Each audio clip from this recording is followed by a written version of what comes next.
And now it's the 6 o'clock news with Elvis Presley.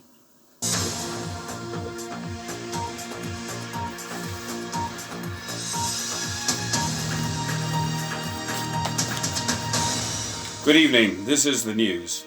Local man Geraint Evans, aka Elvis Legsley, was in court today, charged with the theft of 6 duffel coats from Burton's in Cannon Street. When questioned by the prosecution, Legsley admitted that due to cash difficulties, he sold one of the coats on eBay. He also admitted to keeping a pair of the coats in case of the wintry weather. The remaining 3 coats he passed on to a local fence named Edward Edwards, a renowned communist agitator and revolutionary. In summing up, the judge stated that in the theft of the coats, it is a case of 1 for the money, 2 for the snow, 3 for Red Eddie, and go cat go, and don't you step my blue suede shoes.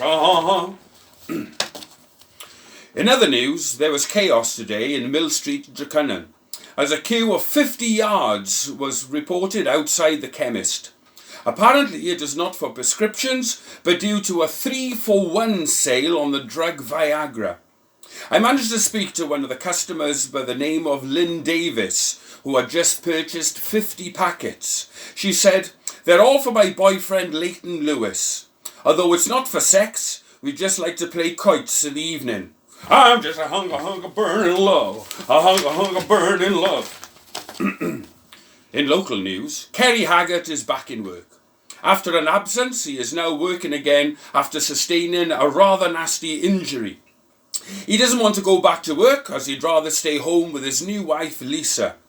I managed to catch up with him earlier today and asked him, how does it feel to go back to work after all this time? Which he just resigned himself and he replied, hey ho, it's back to work we go. Wise men say only fools rush in. And finally, sports. The Manchester United goalkeeper was so depressed after his disappointing and lacklustre performance this season that he jumped out in front of a bus today. Although the bus passed between his legs and no one was hurt.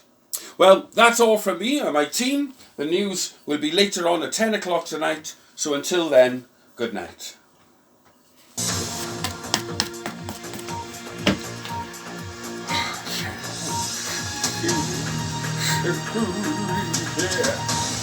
I'm leaving the building.